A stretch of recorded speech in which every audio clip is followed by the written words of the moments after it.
This is your reality check.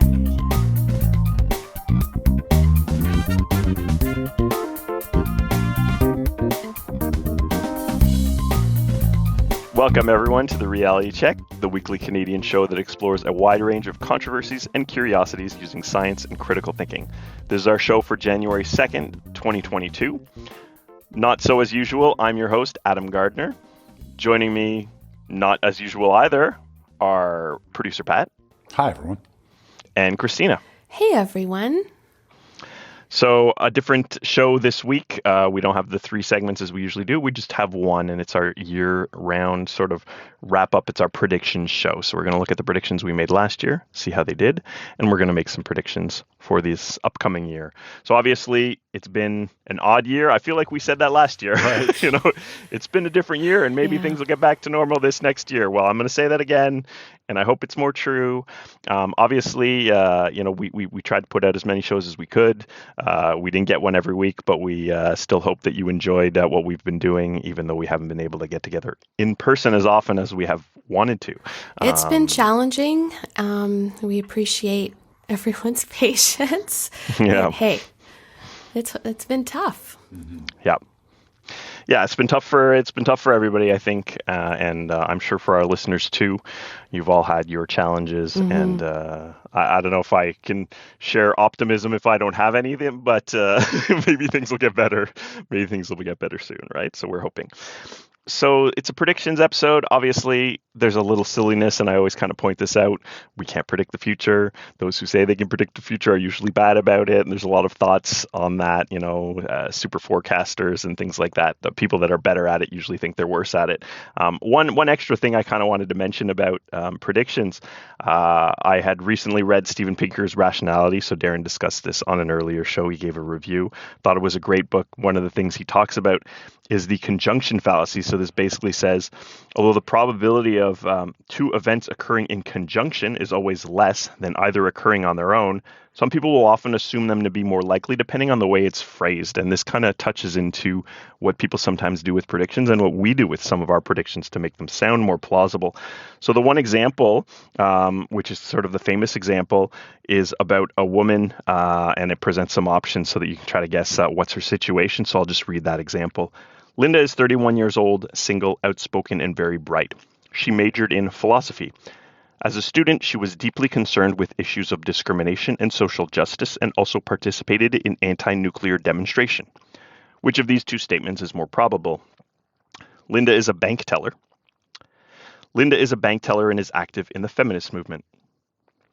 So many people who are asked that question will choose the second option, but logically this makes no sense because being just a bank teller includes the possibility of her being a bank teller and a feminist, and also her being a bank teller and not a feminist, even if that's a small chance. So even if you give the possibility of her being a feminist a very high probability, so one example I saw says if you give it a 95% probability, for example, it still doesn't mean that's more likely. And people do this with predictions. We do this all the time. You put more detail, you put more constraints on the prediction, but it tells a little bit of a story, sounds appealing, and it's a subset of sort of a more simple prediction, but it sounds more likely. So I'll give you an example, and this isn't one of my actual predictions. So if I say, there will be a new vaccine in 2022. All right, that's a prediction, maybe. But if I say, Pfizer will begin human trials on the new COVID-19 vaccine, which is more efficient at protecting against some of the variants which circulated in 2021. Oh, well, that sounds right. Right? You've put some specifics on it. You tell a nice story. You're giving me the reason for which it might be true in the explanation, but it's way less likely than my original prediction. So that was my little preamble about predictions. Throw a little bit of skepticism into our not terribly skeptical segment on predicting the future. Right? I don't know, Adam. Judging by the 2021 results, I think I seem pretty psychic. So I put a little spreadsheet. I didn't have any really questionables. I don't think we're going to have to change any of these results, but I think Cristina did well in last year's predictions. So top movies is always our first guess. So last year's box office was once again a very odd one. Theaters were open in many places for most of the year, but they were closed in some parts of the year, in some places. The main complication to the numbers are that some movies were simultaneously released for streaming alongside theaters, so that really changed the dynamic. Yeah.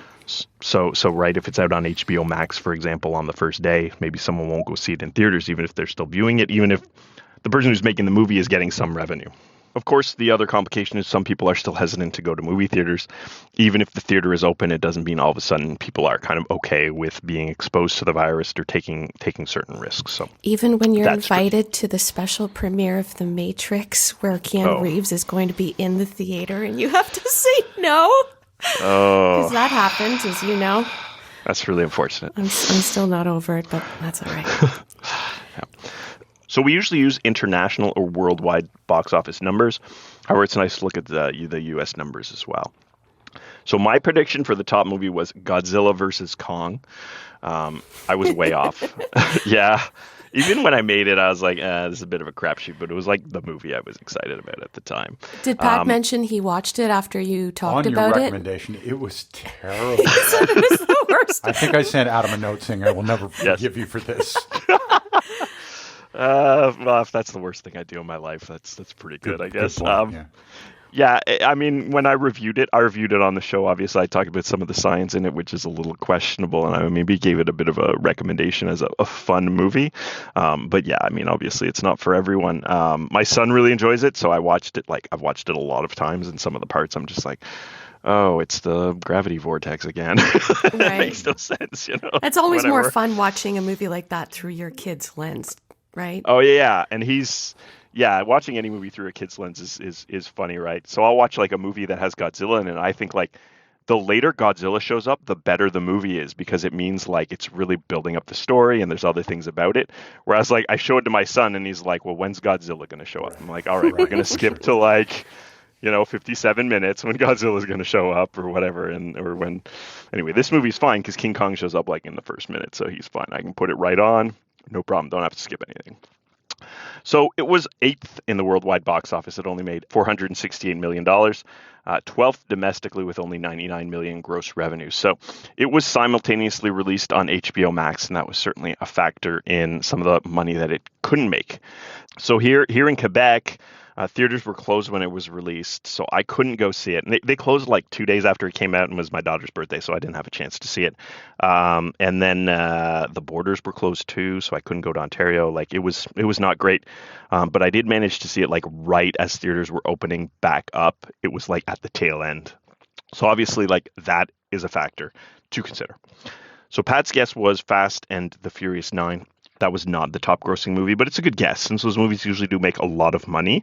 Worldwide, it was 5th, so $726 million, a decent amount. Also, the third highest grossing movie from the worldwide numbers that was actually released in the U.S. So domestically, it was 5th as well, $173 million. So not bad. Also, they drove a car into space. Oh, yeah. Spoilers. Well, this is like you watch the nonsense and the ridiculousness of the progression of the Fast and the Furious franchise that went from Point Break to just like a weird, crazy spy movie. And people are like, well, what else are they going to do? They're going to go in space? Like, yeah, they strapped a rocket to a car and they went to space. So Christina's guess was Matrix 4. I might have guessed that too if I'd have thought about it. Like, it wasn't even on my radar when we were doing the predictions. I was happy to see this movie twice in theaters already. Didn't seem to make much of a difference. Didn't make a ton of money. Consider that this movie came out on December 22nd, so didn't have a lot of time to make a lot of that money. Yeah. So The Matrix Resurrections was 50th in worldwide box office, $71 million. Domestically, it was 37th with $28 million. So even just looking at its first weekend, it didn't do that well. It was pretty much destroyed by Spider-Man No Way Home, which was out about a week earlier. So Spider-Man made almost 4 times as much that weekend with $84.5 million. The Matrix Resurrections made only $12 million, significantly less than Sing 2, which came out on the same day as The Matrix, which made $22 million. So yeah, Matrix didn't do that great. Matrix was also a simultaneous release streaming, right? Whereas Spider-Man was not. Yes. Yeah. Yes, so same thing. So Matrix was out on HBO Max, which is a factor. But even here in Canada, where we did not get Matrix on HBO Max, when I was looking to go get tickets for the Matrix, like Spider-Man was sold out. It was in a bunch more theaters. But then like Matrix, there was a ton of space in a ton of the theaters with reduced capacity too. The timing sucked because that's when Omicron started to really become prevalent. And that's why, like, that Monday, the premiere was on the Thursday, I think the 16th in Toronto. And that Monday, I canceled anything I had going on that entire week, including going to that. So I'd imagine that was the premiere. It didn't actually come out. It had the U.S. premiere, I guess, the day after, a couple of days after. And I mean, why would you be going to a theater knowing what's happening? But you also have to consider if it's a simultaneous release, even if here in Canada we can't get HBO Max, it becomes pirated. It becomes available, quote unquote, available. Yeah, no one's watching a bootleg like cam recording from a theater when it's out on HBO Max. Yeah, for sure. So, what did make money if the predictions we made did not? Yeah, I'm curious. Well, Spider-Man No Way Home was the big winner. Even though it was only released on December 17th, it managed $1.2 billion. Wow. And that's just in the last 2 weeks of 2021. Like, that's a big deal. So to show how dismal a year it's generally been, 2021, that was the only movie that broke $1 billion. In 2019, there were 9. Okay, so it's not been a great year for box office. So number 2 and 3, worldwide box office, are Chinese films, which made almost nothing, so less than 0.1% of their total worldwide box office in the U.S. So these are movies that were not released like mainstream in the U.S. So Little Battle at Lake Changjin made $903 million, so almost $1 billion. And Hi Mom made $822 million. Number 4 is No Time to Die, so that's a James Bond film, $774 million. Number 5, F9, Fast Saga, which we mentioned. So domestically, the story looks a bit different. Spider-Man's still number 1, $447 million gross. Number 2 is Shang-Chi, The Legend of the Ten Rings, $225 million. So I was surprised this was only 9th worldwide, since the movie was it looked like it was trying to appeal to a Chinese audience, but I guess it's more kind of made to appeal for like a Chinese-American audience, right? Also, I watched that on Disney Plus. It came out on Disney Plus not long after it was in theaters, so that could have been a factor too.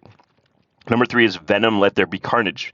Apparently, there were $213 million worth of people who either didn't see the first Venom movie or just have terrible taste. I'm not really sure. Number 4 was Black Widow, $184 million. I saw that one in theaters, one of the few this year. And then number 5, like we mentioned before, Fast and the Furious.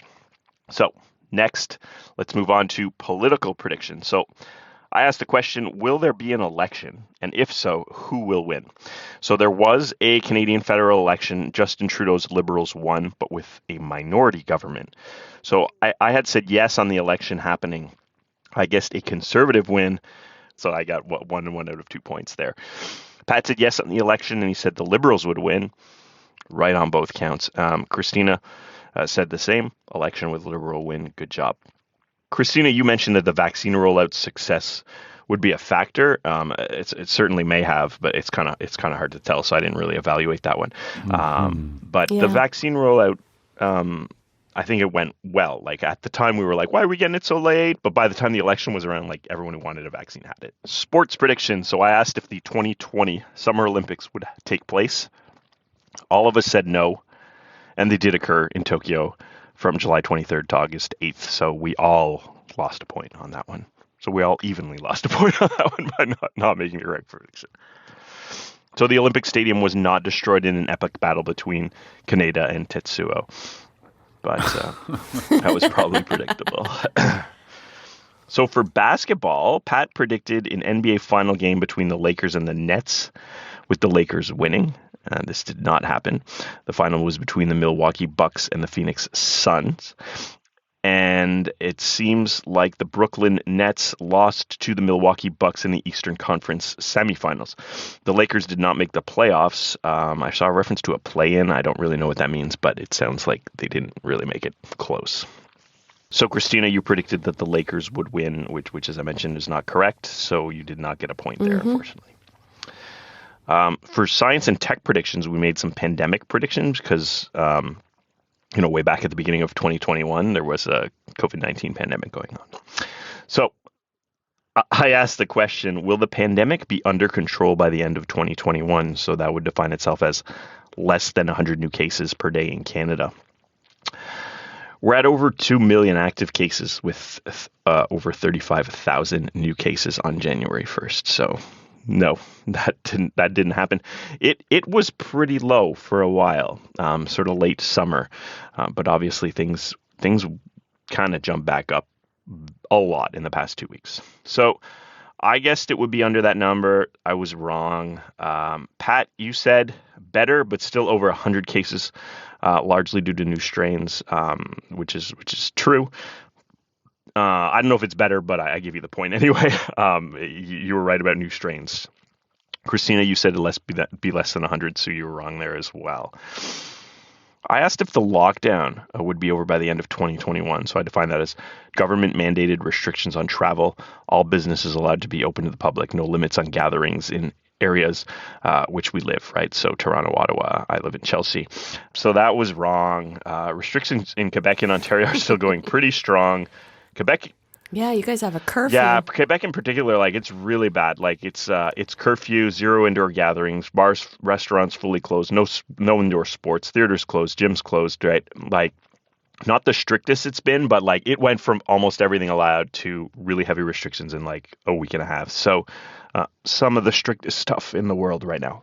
Well, and the Ford government met this afternoon as we're recording this, and there's an expectation that there are going to be additional measures. Yeah, I think so too. So Ontario added some measures, but they didn't go really hard for the holidays. So I said things would be significantly better than they are now, but there would still be some restrictions on like the number of people gathering, lower capacity in restaurants and things like that. So I'm going to give myself the point on this, even though I was maybe wrong about some of the specifics, but it was kind of a yes or no question. So Pat said things would loosen up, but some restrictions, particularly on travel, would still be there. So I'll give you the point, even though the specifics about travel may not really be relevant to what we're dealing with right now. Cristina, you said back to some semblance of normal before January 2022, but you said bigger venues like arenas wouldn't be open. So I guess some of those bigger venues did open and then they closed. But I went to a basketball game. And that's just what's really odd. Like theaters were at they weren't even really open. They were at 100%. And then they're like, now they're closed again here, and they're like 50% in Ontario. So it's well, they're 50% in Ontario or 1,000, whichever is lower. 1,000? Yeah. Oh, for like an arena. Cap of 1,000. Yeah, cap of 1,000. Yeah. No, it's so for like a big concert for a basketball game or a hockey game. Yeah, it's not gonna happen. Yeah, but the last Toronto Raptors game, Pat, if you remember, they shut down. There was nobody at it. Well, it's not cost effective at that point, right? So yeah, like you can't get a ticket check guy to check 1,000 people, right? Like it's weird. So the next question was on whether or not people would stop wearing masks by the end of 2021. So the metric I gave was, if you walk into a grocery store, do more than half the people have masks? So I said no. I thought there would still be masks. Pat also said masks would still be around in some way, but he said you could see less than half of people wearing masks in a grocery store. Cristina said masks are here to stay. So we all kind of said masks would still be a thing. So I kind of gave everyone the point on that. Sort of other tech predictions, not pandemic related. I said a signal would be received on Earth, what we thought to be sent by an intelligent extraterrestrial civilization, that it would receive mainstream media attention, and by the end of 2021 be proven not to be of alien origin. Nothing like this happened. There's no like mainstream attention to anything like that, as we sometimes see in the past. So 0 on that. And even like I'll do Google searches. So sometimes I'll find like articles that people didn't really see that kind of claimed it. I wasn't really seeing that at all this year. So my other one, a solar event similar to coronal mass ejection, which occurred in September of 1859, would cause widespread blackouts, damage to electrical systems, infrastructure, leading the general public to give better attention to shielding of devices, hardening against EMPs, things like that. I always make this prediction. I made it a bunch of times. So this didn't happen, but there was a solar flare in late October, made a lot of headlines, mostly about the possibility of northern lights being seen pretty far south. But some of that did get attention of like this, if this was bigger, it could be dangerous, could have caused problems. So it was cloudy here. I didn't see the northern lights, but I think I put a bunch of stuff in the microwave to make sure it wouldn't get damaged if it did get that bad, which it didn't. But I did read some articles where they were talking about like a lot of our infrastructure actually is shielded with the intention to deal with this kind of things. I don't know how well that shielding is if it was a really serious event, but hopefully if that does happen, it's not total economic collapse on half of the globe, right? So 0 points for Adam on that. Cristina, you made a tech prediction. You said any technology that will extend or support our virtual lives. So virtual office setups. You mentioned XR, extended reality. So augmented reality meets virtual reality. So we joked that it'd be hard to measure. But I think it is. But I think with a lot of the conversations that have been going around about the metaverse, I decided it made sense to give you that point, even though we haven't really seen that from something that consumers are using. It's obviously been a big deal this year. Pat, yours was easy to measure. You said the James Webb telescope would finally launch in late 2021, launched on Christmas Day. So good job. Got the point on that. I'd kind of forgotten about that prediction. I was going by reading, like, James Webb telescope. Oh, that totally just happened. Like, that's a big deal. Good job, Pat. You also said there would be talk about Apple producing AR glasses, but they wouldn't be released until 2021. So I saw some speculation that Apple might be launching some AR glasses in 2022, but Apple didn't make any announcement, so I didn't see anything specific. So I decided not to give you the point on that one. I made a prediction, a general prediction. I said after murder rates in the U.S. increased following the June 2020 death of George Floyd, ensuing reactions and other factors, they would reduce in 2021. U.S. murder rates for 20. So basically, I said in 2021 they will be lower than 2020, higher than 2019. We don't have conclusive numbers for 2021 murder rates, but all indications seem to be that they're up. So in a lot of major cities, they've gone up. Yeah. In general, it seems like they're actually up. 2021 is higher than 2020. So I don't think there's a single factor contributing to this. And a rise in murder rates is generally like a reversal of the general reduction in violence and reduction in crime that we generally see over time. So it's a little upsetting to see this. So hopefully it goes back down soon, but there are a lot of factors at play there. So that's how we did this year. So for points percentage wise, I got 33%, so 1/3 correct, which is not good. Pat 50-50, so decent there, and Cristina 62%. So good job, Cristina. Congratulations. Look at me. Yeah, you won the game that isn't really a game that we're not really counting points for. I'm the best guesser. That none of us think is real. Yes. Predicting the future. You're the best at predicting the future this year. So let's make some predictions for 2022. Top grossing international movie. I think it will be a Chinese movie that I have never heard of that will make less than 1% of domestic U.S. sort of box office compared to its worldwide revenue. Well, the last 2 years would support your prediction. Yeah. Yes. Pat, Cristina, any predictions for top grossing movie? I think Avatar 2 will be big. Oh, yeah. But it's being released too late in the year. It's being released in December. Like mid to late December. Yeah. So I'm going to go with Black Panther, Wakanda Forever. Oh, it's a good guess. Yeah. I'm looking forward to that movie. Mm-hmm. Yeah, there's a lot of Marvel ones, but it was hard to tell which one specifically might be the big one. So that could be it. That's a good guess. Cristina? Oh, you guys didn't even mention Batman. It's coming out too. Yeah, it's coming out soon. Lots of big flicks. This one's really tough. I was also leaning towards Avatar 2 since the first Avatar in 2009 went on to become the highest grossing movie of all time. Adam, you may find this interesting if you didn't know. Avengers Endgame topped Avatar for highest grossing movie for a little bit, but then a re-release in China put it back over the top. Oh, I didn't know that. Yeah, I thought that was really interesting. Yeah, for sure. Now, my hesitation is that although it was so groundbreaking, it doesn't have that same buzz like it did, back in the day. And it's been so long since the first one. Plus, it's not coming out until December. So I'm going to pivot and I'm going to go with Thomas Bacon from Screen Rant on his recommendation. He's putting his money on Doctor Strange in the Multiverse of Madness. Yeah, Doctor Strange, and it's got a lot of crossover potential with the whole multiverse. I'm not sure how exactly it's going to play out, but there's a possibility that they do like Spider-Man did, and they show some trailers. It's like this guy and this guy and this girl's going to be in it, and you go see this movie, and it's going to be a big deal, right? Mm-hmm. Yeah, so that would be my prediction.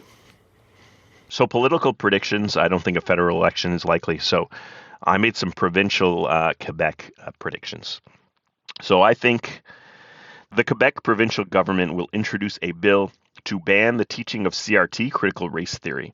That would be a ban in places where it has the authority to do so, right? So provincial government schools, it can't do anything about federal. Though due to the time, I don't think this is going to go through by the end of the year, but that's kind of my prediction. I haven't seen any rumblings about it. I feel that's kind of in line with some of the things that some Quebec politicians have mentioned in the past year. My other prediction is that the Coalition Avenir Québec, so it's the party that's currently the provincial government, they will win the 2022 Quebec provincial election.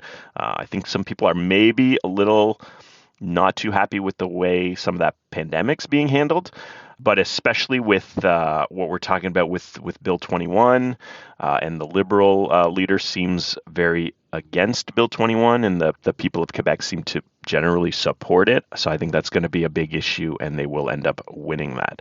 I'm not saying that's good or bad. I'm just, this kind of what things look like to me when I look at the province. Adam, do you want to explain what Bill 21 is? Because it's quite divisive.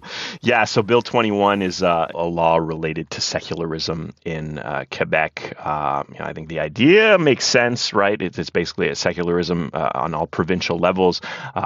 In practice, what it has meant practically is a ban on hijabs and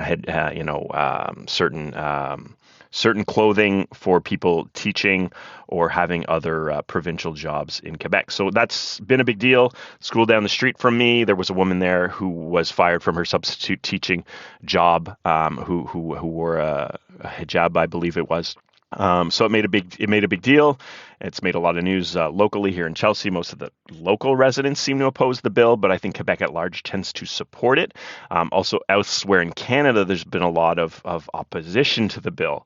So I think that this is a complicated issue, and I think part of this issue is like the people of Quebec don't want to be told by the rest of sort of English Canada what to do. So I think that's going to create some friction and some problems, which could be bad for Quebec in general, right? Like if it encourages sort of separatist mentalities and things like that, that's not something I support at all.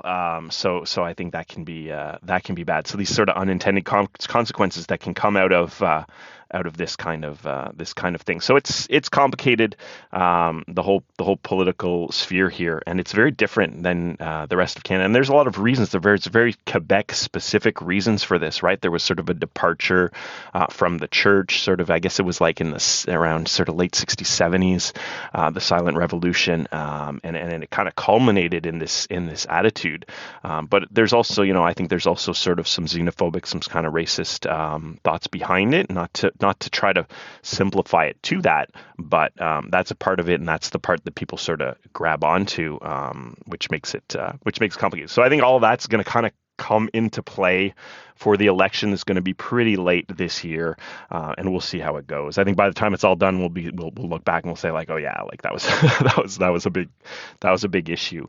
I think that's part of why like Jagmeet Singh's NDP is not going to do well federally, like in any federal election in Quebec, and it's just kind of part of that. Like he wouldn't be able to teach in a school in Quebec.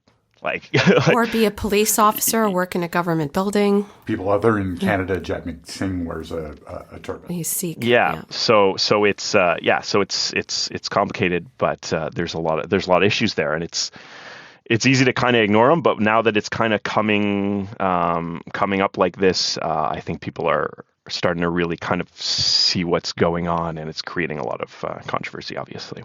So I'm going to say that Doug Ford will win the Ontario election, and that the Democrats will lose the House by a very small margin in the U.S.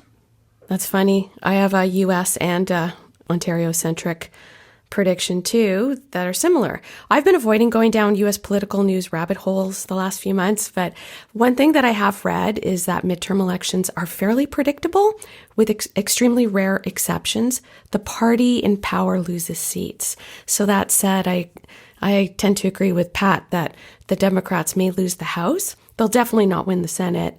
I also think, as a side note, the 45th president will make some sort of a resurgence in politics, which has been strongly hinted at for months, but that it'll be short-lived and ineffectual.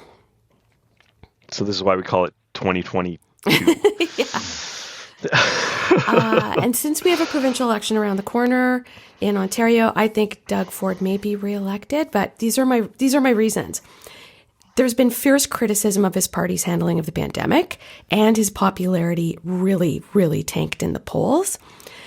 But the leaders of the opposition parties in our province aren't exactly household names.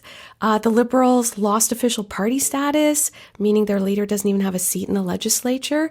And that's a long road to come back from, I think.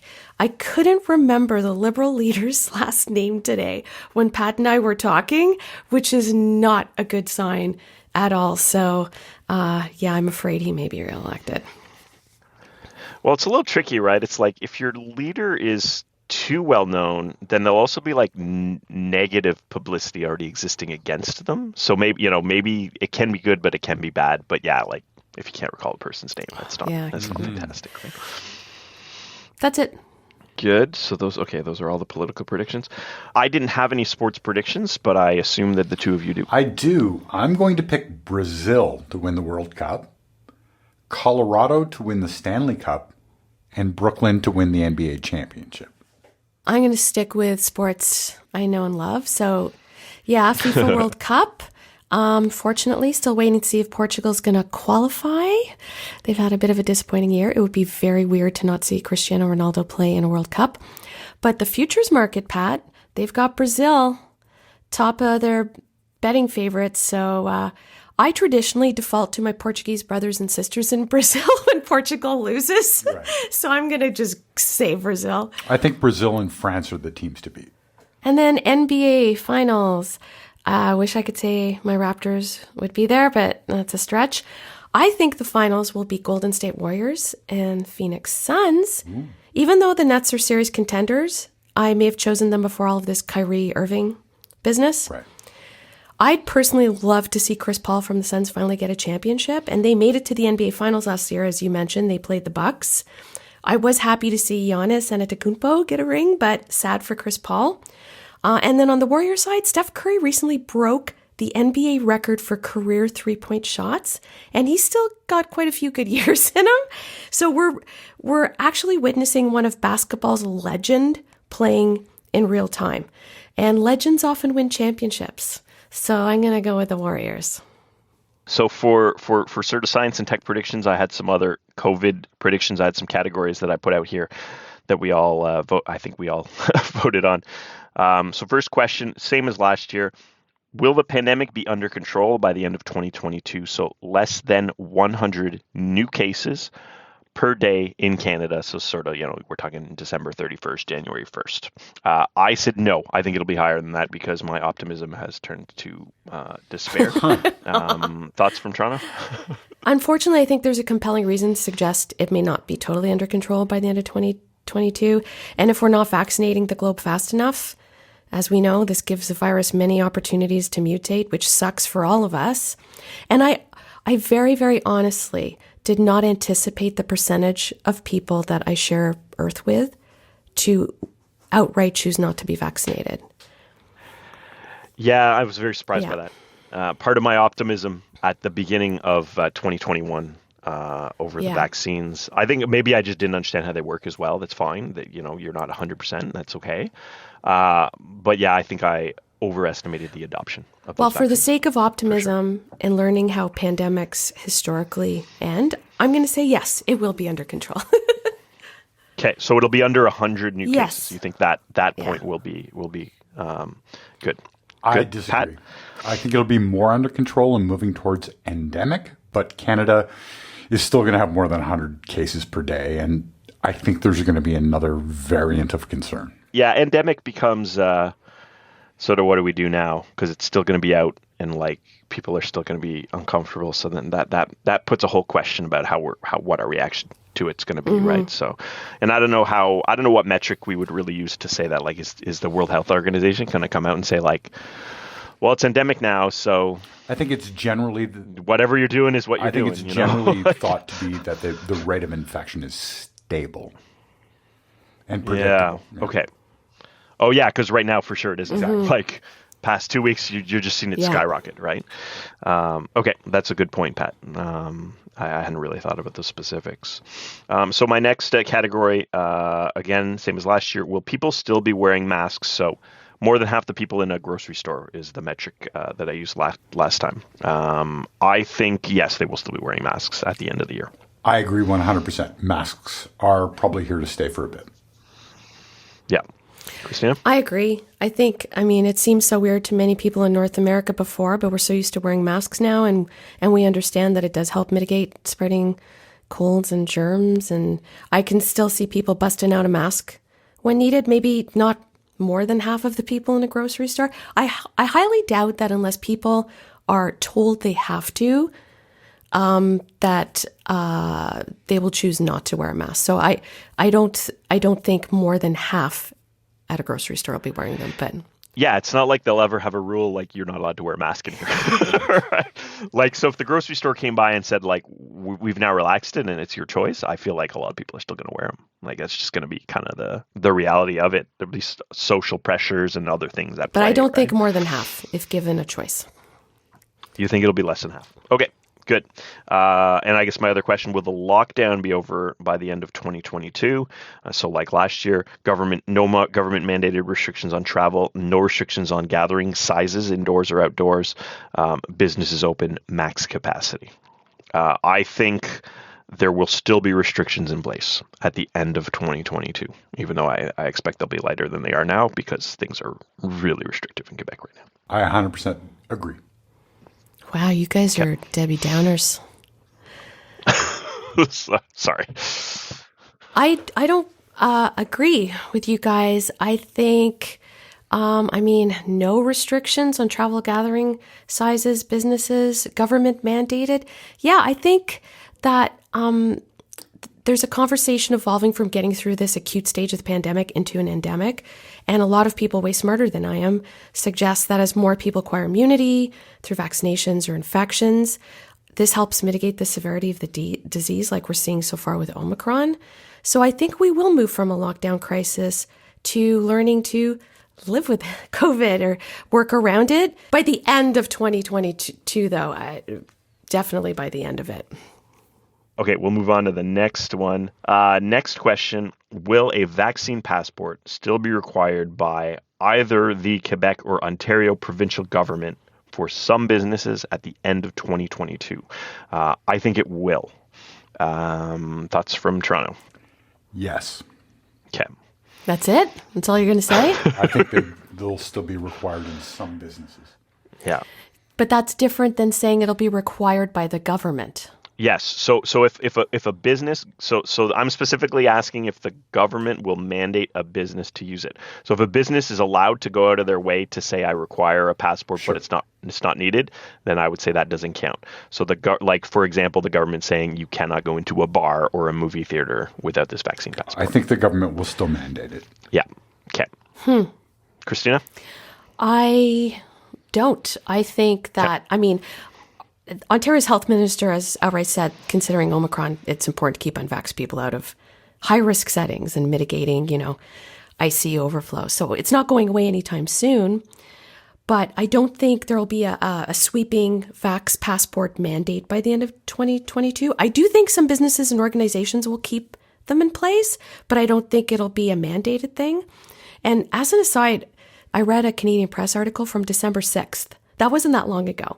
And I wanted to mention it because the article says, so far there have been at least 13 cases of the new Omicron variant confirmed in Ontario, provincial data show. And that blew my mind.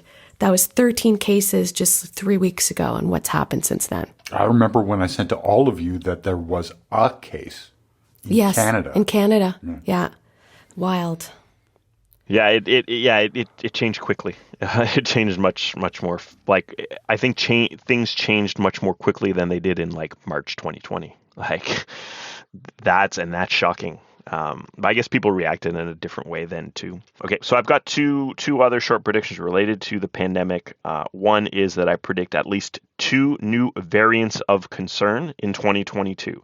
So there are variants, but not all of them are variants of concern. So I think there will be 2 that are labeled as variant of concern, minimum 2.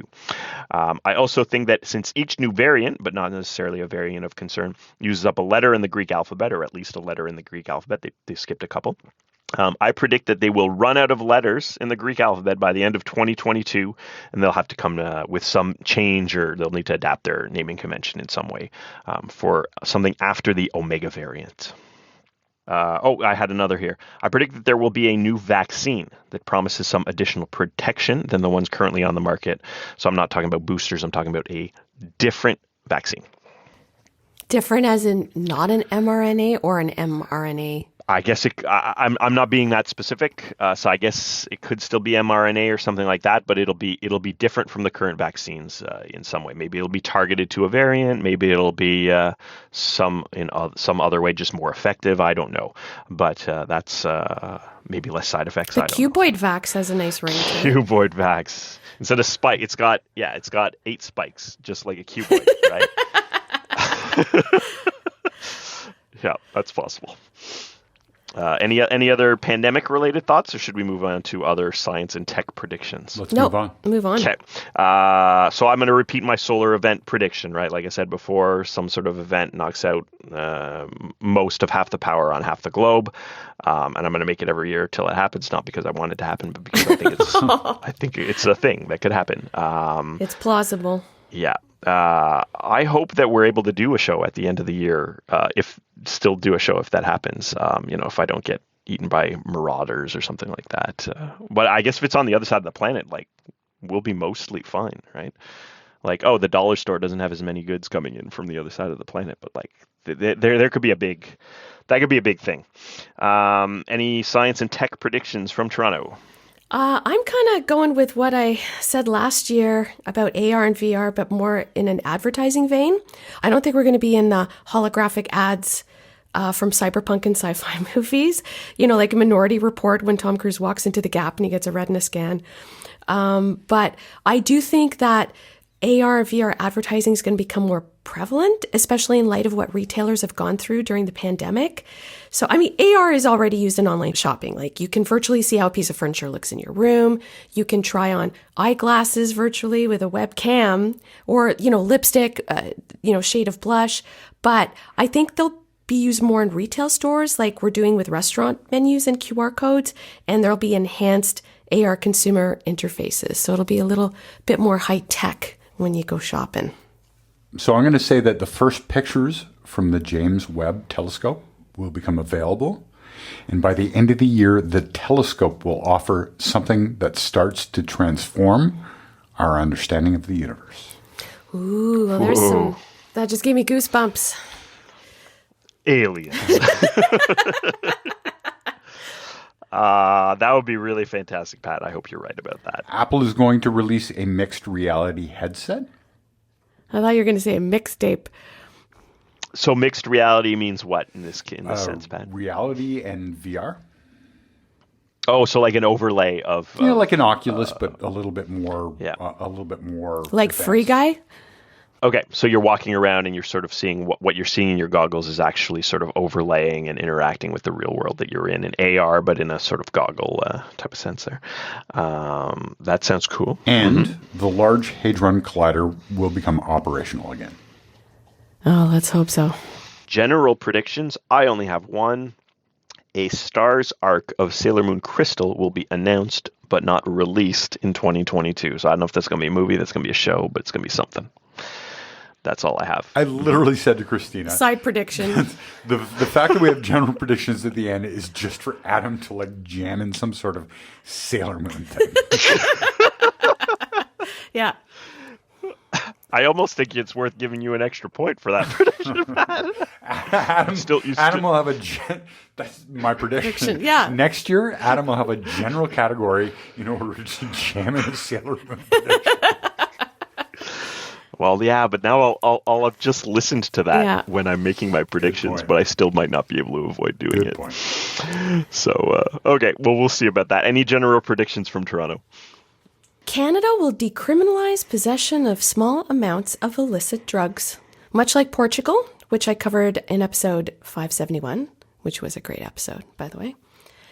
2 things. Our federal government introduced legislation just last month in December to repeal mandatory minimum penalties for drug offenses. And Health Canada recently approved the use of psilocybin to help relieve end-of-life suffering of palliative patients.